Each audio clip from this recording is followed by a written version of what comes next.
Hello friends, welcome to Smile Talk paramedical channel. Friends ನೋಡಿ, ಈಗ result ಅಂತ announcement ಆಗಿದೆ. ಪ್ಯಾರಾಮೆಡಿಕಲ್ದು ಫಸ್ಟ್ ರೌಂಡ್ ರಿಸಲ್ಟನ್ನು ಅನೌನ್ಸ್ಮೆಂಟ್ ಆಗಿದೆ. ಸೊ ಇನ್ನೂ 2 ರೌಂಡ್ಗಳು ಬಾಕಿ ಇವೆ. ಸೆಕೆಂಡ್ ರೌಂಡು, ಥರ್ಡ್ ರೌಂಡ್ ಅಂತ ಬಾಕಿ ಇದ್ದಾವೆ. ಸೊ ಹೀಗಾಗಿ ಈ ವಿಡಿಯೋದಲ್ಲಿ ಮಾಹಿತಿ ಕೊಡ್ತಿರೋದು ಏನಂದರೆ, ನಿಮಗೆ ಸೀಟ್ ಸಿಕ್ಕಿದೆ, ಫಸ್ಟ್ ರೌಂಡಲ್ಲಿ ಸೀಟ್ ಸಿಕ್ಕಿದೆ, ಆದರೆ ನಿಮಗೆ ಆ ಒಂದು ಕಾಲೇಜ್ ಹೋಗಲಿಕ್ಕೆ ಇಷ್ಟ ಇಲ್ಲ.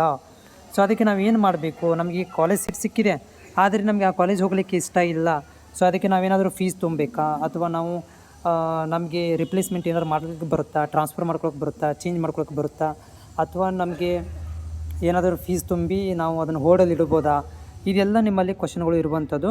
ನೋಡಿ ವಿದ್ಯಾರ್ಥಿಗಳೇ, ಇದರಲ್ಲಿ ನಾವು ಹೋಲ್ಡ್ ಇಡಲಿಕ್ಕೆ ಬರೋಂಗಿಲ್ಲ, ಇದಕ್ಕೆ ಪೆನಾಲ್ಟಿನ ತುಂಬಲಿಕ್ಕೆ ಬರೋಂಗಿಲ್ಲ, ಏನು ಮಾಡೋಕ್ಕೆ ಬರೋದಿಲ್ಲ. ನಿಮಗೆ ಕಾಲೇಜ್ ಇಷ್ಟ ಇಲ್ಲ ಅಂದರೆ ನೀವು ಅಡ್ಮಿಷನ್ ಆಗದಂಗೆ ಸುಮ್ಮನೆ ಇದ್ದು ಬಿಡಬೇಕು. ಯಾವ ಕಾಲೇಜ್ ಹೋಗಿ ರಿಪೋರ್ಟ್ ಮಾಡೋ ಹಾಗಿಲ್ಲ. ನಾವು ಬರೋದಿಲ್ಲ ಅಂತ ಹೇಳಕ್ಕೆ ಹೋಗ್ಬೇಡ್ರಿ, ಏನು ಮಾಡಬೇಡ್ರಿ. ಅವರಾಗಿ ಪ್ರೈವೇಟ್ನವ್ರು ಏನು ಮಾಡ್ತಾರೆ, ಅವರಾಗಿ ನಿಮ್ಗೆ ಬೇಕಾದ್ರೆ ಕಾಲ್ ಮಾಡ್ತಾರೆ ಅವರು, ಬರ್ತಿರಲಿಲ್ಲ ಅಂತೇಳಿ. ನೀವು ಬೇಕಾದ್ರೆ ಇಲ್ಲ ನಾನು ಬರೋದಿಲ್ಲ ಅಂದುಬಿಟ್ರೆ ಕಾಮನಾಗಿ ಏನಾಗುತ್ತೆ ಅಂದರೆ ಆ ಸೀಟ್ ಒಂದು ಕ್ಯಾನ್ಸಲ್ ಆಗುತ್ತೆ. ಕ್ಯಾನ್ಸಲ್ ಆಗಿ ಏನಾಗುತ್ತೆ ಅಂತಂದರೆ ಸೀಟ್ ಇದು ಸೆಕೆಂಡ್ ರೌಂಡಿಗೆ ಹೋಗುತ್ತೆ. ಮತ್ತು ನೀವೇನು ಮಾಡ್ಬೋದು ಅಂದರೆ ಸೆಕೆಂಡ್ ರೌಂಡಿಗೆ ಹೋಗ್ಬೋದು. ಓಕೆ, ಈಗ ಇಷ್ಟ ಇಲ್ಲ ಕಾಲೇಜ್ ಅಂತಂದರೆ ನೀವು ಸೆಕೆಂಡ್ ರೌಂಡಿಗೆ ಹೋಗಿ ಸೀಟ್ಗಳನ್ನು ಪಡ್ಕೊಂಡು ತೊಗೊಂಬರ್ಬೋದು. ನೆನ್ಪಿಟ್ಕೊಳ್ಳಿ. ನೀವು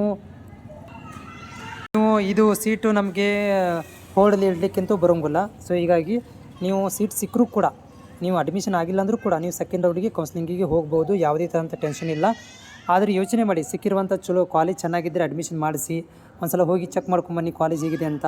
ನಿಮ್ಮ ಕನ್ವಿನಿಯೆಂಟ್, ಯಾಕಂದರೆ ಹಾಸ್ಟೆಲ್ಗೆ ದೂರ ಆಗುತ್ತೆ ಅಂತಂದರೆ ನಿಮ್ಮ ಇಷ್ಟ, ನೀವು ಹೋಗಬೇಡಿ. ಆದರೆ ಆಟೋಮೆಟಿಕ್ಲಿ ಕ್ಯಾನ್ಸಲ್ ಆಗುತ್ತೆ. ಆಮೇಲೆ ನೀವು ನೆಕ್ಸ್ಟ್ ರೌಂಡಿಗೆ ಕೂಡ ಕೌನ್ಸಿಲಿಂಗಿಗೆ ಅಟೆಂಡ್ ಆಗ್ಬೋದು. 2ನೇ ರೌಂಡಿಗೆ ಹೋಗ್ಬೋದು. 2ನೇ ರೌಂಡ್ ಬಗ್ಗೆ ಅವರು ಮುಂದಿನ ತಿಂಗಳು ಫಸ್ಟ್ ವೀಕಲ್ಲಿ ಅನೌನ್ಸ್ಮೆಂಟ್ ಮಾಡ್ತಾರೆ ಡೇಟ್ಗಳನ್ನು. ಅಲ್ಲಿ ತನಕ ಕಾಯಬೇಕಾಗುತ್ತೆ.